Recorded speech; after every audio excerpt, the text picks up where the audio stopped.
अस्सलाम वालेकुम जी, मेरा नाम अदील जाटला है और इस टाइम पे आप रियल स्टेट इन्वेस्टिंग की वीडियो देख रहे हैं, how you can invest in the real estate और वो कौन सी सारी चीज़ें हैं जिनको फोकस करते हुए हमें रियल स्टेट में इन्वेस्ट करना चाहिए और वो कौन सी चीज़ें हैं जिनको देख के हमें रियल स्टेट में कॉन्शियस होकर देखना है कि वो वाली चीज़ें ना हो जिससे हमारी रियल स्टेट इन्वेस्टिंग को वो हर्ट करें ड्यूरिंग दिस प्रोसेस। सो आज जो चीज़ है जो मैं डिस्कस करना चाह रहा हूँ ये बहुत इंपॉर्टेंट है। मैं जिन प्लेटफॉर्म्स पे जब भी इस बात को डिस्कस करता हूँ कि deal is the king not the cash, कि आपकी डील किंग है, cash is not the king, मैं क्यों करता हूँ इसके रिस्पांस जो आता है, मुझे लोग कहते हैं कि यार जब पैसे नहीं होंगे तो कहाँ जाएगा बंदा, कैसे करेगा इन्वेस्ट।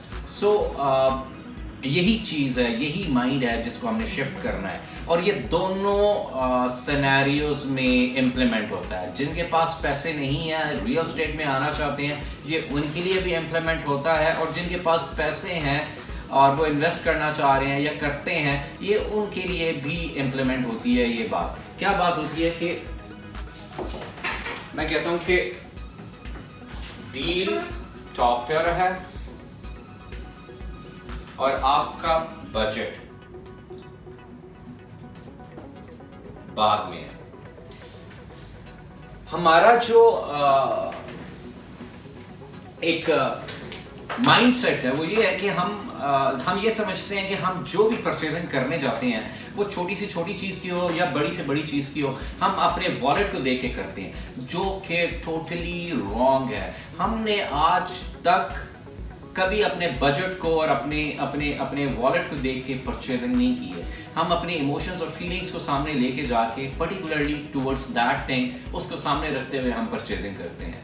सो हम जितनी भी शॉपिंग करते हैं वो हम अपने वॉलेट को सामने रख के नहीं करते हैं, हमारी पर्टिकुलरली उस चीज़ के साथ फीलिंग्स इमोशंस जो अटैच है उसको सामने रख के करते हैं। और यही इसी चीज़ को मैं रिफ्लेक्ट कर रहा हूँ इस चीज़ में, डील एंड द बजट। अब क्वेश्चन ये था कि जी एक बंदे के पास बजट ही नहीं है तो वो कहाँ जाएगा, वो कैसे इन्वेस्ट करेगा। एक बड़ी मजे की चीज है कि हम स्पेशली द व्यूअर्स जो YouTube पे वीडियोस देखते रहते हैं, उन्होंने एक टर्म बहुत कॉमनली सुनी होगी और लोग इस पे बहुत बात भी करते हैं, नो मनी डाउन। एक ये चीज और दूसरा एक बड़ा कॉमन फ्रेज है, पैसे से पैसा बनता है। आपके पास पैसे होंगे so the money makes more money, लेकिन जब पैसे हैं ही नहीं है तो हम पैसे किस तरह से बना सकते हैं। सो पहले मैं इस चीज़ को केटर करूंगा, इस पॉइंट को, और फिर हम जाएंगे उस डील और बजट को मैं एक्सप्लेन करूंगा। लेट्स अज्यूम एक रियल एग्जांपल है और मैं ड्यूरिंग माय ट्रेनिंग मुझे वो पार्टिसिपेंट मिले थे मेरी ट्रेनिंग में, तो वो रियल स्टेट कर रहे हैं पिछले कुछ 4-5 सालों से। उन्होंने मुझे ये बात बताई थी एंड इट रियली अट्रैक्ट्स मी और मुझे बहुत मोटिवेट किया इस चीज़ ने कि अगर आपके पास पैसे नहीं हैं और आप रियल स्टेट में आना चाहते हैं तो आप क्या कर सकते हैं। अब उन्होंने क्या किया, उनको एक डील समझ आई, उनको पसंद आई, एक सोसाइटी में उन्होंने उसकी एक फाइल परचेज कर ली। उस टाइम पे वो हाइपर थी एंड देन उनके पास पैसे नहीं थे उसके। उन्होंने क्या किया, और इसको कहते हैं, उन्होंने जो चीज़ की उसको एक पर्टिकुलरली इंग्लिश में वर्ड बोलते हैं लेवरेज। अब उन्होंने वो फाइल परचेज करनी थी, सो उन्होंने देखा कि मैं अपने कॉन्टैक्ट्स या पावर बेस जो ऑलरेडी उनके पास है उनसे मैं कैसे लेवरेज ले सकता हूँ। अब लेट्स सपोज उसकी एक एक्स अमाउंट थी जो उन्होंने पे करनी थी, डाउन पेमेंट करनी थी। उन्होंने अपने पावर बेस में कांटेक्ट किया और वो पैसे जो हैं उन्होंने अरेंज कर लिए उसकी जो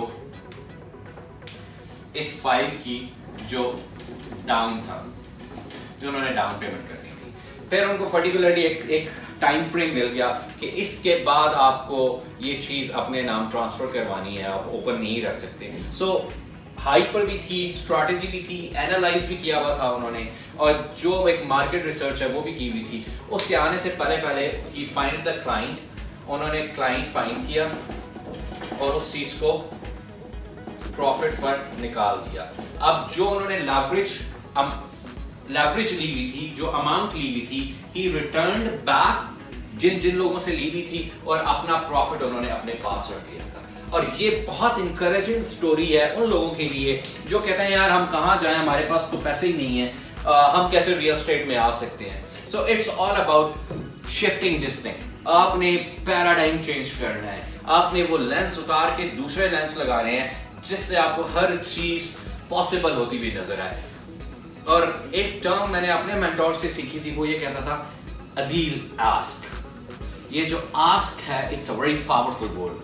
आप जब तक किसी से मांग पूछते नहीं हैं, आस्क नहीं करते हैं, तब तक वो नो ही है। So take a try and ask who will help you in this whole scenario. So asking is the most powerful tool in the world. So उन्होंने leverage ली, डील ली, उसमें से प्रॉपर एनालिसिस और रिसर्च उन्होंने ऑलरेडी की हुई थी, उसमें से उन्होंने एग्जिट किया, अपना प्रॉफिट अपने पास रखा, और जो उन्होंने लेवरेज लिया हुआ था अपने पावर बेस से, जो अमाउंट ली हुई थी, वो उनको वापस कर दिया। सो अब इसमें बताएं where is the budget, where is the money, कहां पर है। So this is how, जो मैं कहता हूं कि जी आपने डील पे फोकस करना है, जो बजट है उसको बाद में देखना है। ये तो वो स्टोरी है जो उनके पास पैसे नहीं थे, वो मैंने शेयर की। लेट्स सपोज एक डील है, वो 15 रुपए की है, लेकिन आपके पास 10 रुपए हैं, 5 का डिफरेंस आ रहा है। You have to figure it out कि ये आपको कौन सपोर्ट करेगा, आप किससे ले सकते हैं आपकी इस डील को बनाने के लिए। और आपको ये भी पता है कि यही चीज जो है मैं 25 रुपए में इससे एग्जिट कर जाऊंगा। सो 15 रुपए की चीज थी, 10 रुपए आपके पास थे, 5 रुपए आपने लोन लिया, अपने पावर बेस से अरेंज किया, XYZ चीज निकली 25 रुपए की। सो डिफरेंस कितना रह गया जी हमजा, कितना डिफरेंस रह गया इसमें? 15 की चीज थी, 10 अपने पास थे, तो 5 पेंडिंग था, 5 हमने अरेंज किया 10 का, राइट। सो इसमें अर्निंग कितनी हुई? 10 रुपए की। So it's all about leveraging, it's all about the deal, it's not about the budget. Might भी आप अगर अपने बजट में देख रहे हैं,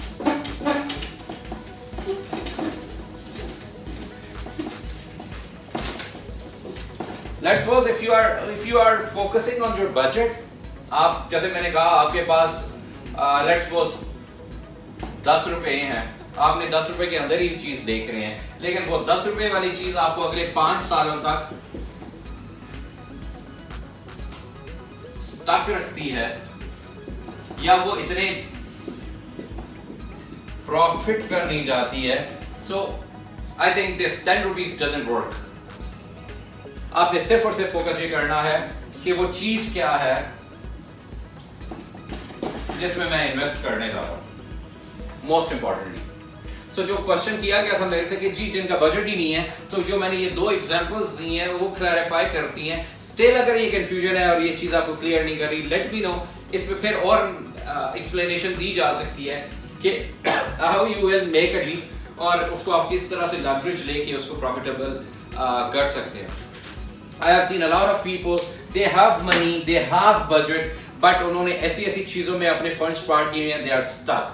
So पैसा इंपॉर्टेंट नहीं है, यू हैव एक वर्ड है कि आपको क्रिएटिवली काम करना पड़ता है, क्रिएटिवली इन्वेस्टिंग करनी पड़ती है, then you will get something out of that thing. और अगर आपके पास पैसे नहीं है तो यू हैव टू बी, आप उस कैटेगरी में हैं जहां पर क्रिएटिव इन्वेस्टिंग आती है और आप क्रिएटिवली डील पिक करते हैं या डील बनाते हैं। So the word is creatively, और फिर आप उस पर लेवरेज लेते हैं और उससे एग्जिट करते हैं। सो आई होप इस चीज का आंसर मिल गया होगा कि मैं क्यों बजट को नेगेट करता हूं और डील को टॉप पे रखता हूं।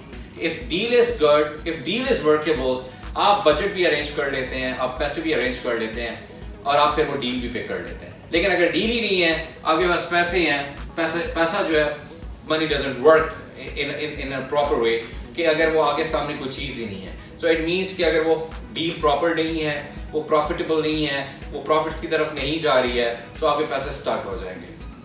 सो that's why if you don't have money और यू हैव मनी, आपको क्रिएटिव थिंकिंग के थ्रू इन्वेस्टिंग करनी होती है to get most out of that thing. So for the next video, till next video, thank you so much। और फिर एक नए टॉपिक के साथ आपको मिलते हैं आपके साथ। लेकिन जाने से पहले if you are thinking to invest in anything, आपने ऑलरेडी किया हुआ है, उसका एनालिसिस चाहिए, उस पर देखना चाह रहे हैं कि where that thing is standing currently, future में कहाँ पे जा सकती है, XYZ जो भी आप देखना चाहते हैं, पूछना चाहते हैं, call us and let us give the opportunity to help you, to guide you in all your investing जो आप फ्यूचर में करने जा रहे हैं, करना चाहते हैं या आपने ऑलरेडी की हुई है, उस पर फीडबैक लेना चाहते हैं। So connect with my consultants and they will guide you from A to Z। So thank you so much।